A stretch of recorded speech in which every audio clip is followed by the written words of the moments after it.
Pasteur Guitel, bonjour. Je me dis, on a bien voyagé, on a fait un beau voyage. Très bon voyage. Nous rigolons parce que ça va pourquoi. Nous avons attiré ici il y a peut-être pas longtemps. On sera très, très heureux de se revoir ici pour adorer le Seigneur. Très heureux d'être dans la maison de l'église à Bethel, la maison qui nous voit évoluer dans le Seigneur. Comment vas-tu? Un petit peu fatigué, mais heureux de revenir à la maison et de pouvoir adorer comme on a pu le faire ce matin. Alors, ton regard sur ce groupe qui est des éléments, des talents de la jeunesse de Guadeloupe. Quel est ton regard et en même temps ton espérance pour eux? Ce sont des jeunes qui sont pétris de talent. Alors, ce sont des jeunes que j'ai connus tout au début de mon ministère. Ils commençaient à chanter ensemble. Et j'ai suivi leur évolution. Et il faut dire qu'ils ont choisi un créneau qui n'est pas évident, la cappella. Ils ont des voix qui s'harmonisent, ils sont capables de descendre très bas ensemble. Et surtout, ils sont capables de partager le lead au niveau chant. Donc je trouve ça très intéressant. Et c'est un groupe qui, en fait, est ouvert. Ils sont toujours ouverts aux remarques. Ils veulent continuer à apprendre. Et je pense que c'est surtout cela. Ils sont dans la recherche de l'excellence et c'est une bonne chose.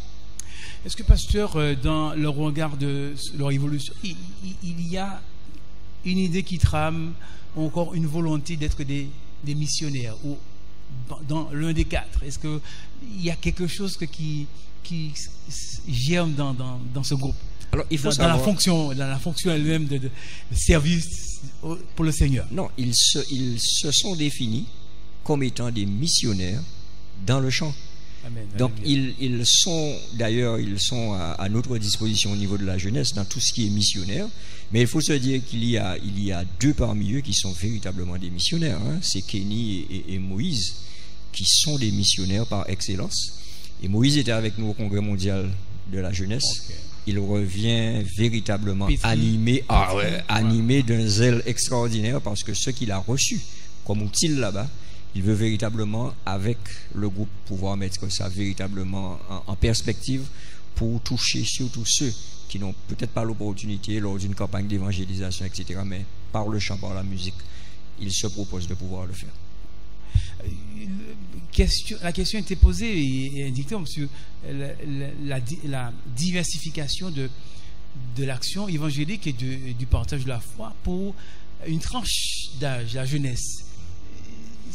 Alors, c'est quelque chose qui interpelle. C'est quelque chose ça n'interpelle pas, mais ça mène plus à réflexion. C'est-à-dire que notre jeunesse aujourd'hui n'est pas celle d'il y a 10 ans, ni celle d'il y a 20 ans. C'est une jeunesse qui a besoin de se retrouver dans ce qu'on appelle ce monde global. Alors, ça veut dire aujourd'hui qu'il faut aller là où il se trouve. Et aujourd'hui, par exemple, une animation, un moment social avec des jeunes, ça ne va plus se passer autour de bouquet et pizza. Ça se fera autour peut-être d'une activité sportive novatrice. Ça se fera autour peut-être d'ordinateurs, d'iPod, d'iPad. Donc, il nous faut absolument penser à être des novateurs.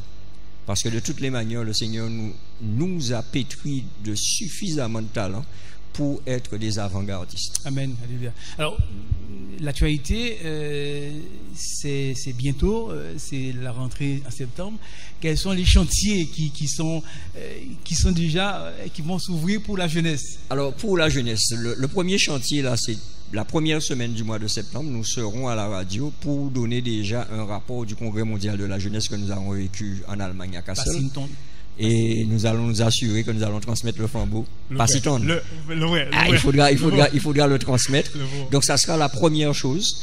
Et on enchaîne tout de suite après avec les différentes étapes du boom biblique. Puisque cette année, le 13 octobre, le boom biblique aura lieu ici en Guadeloupe, la finale au niveau de l'Union. Donc nous allons recevoir cet événement.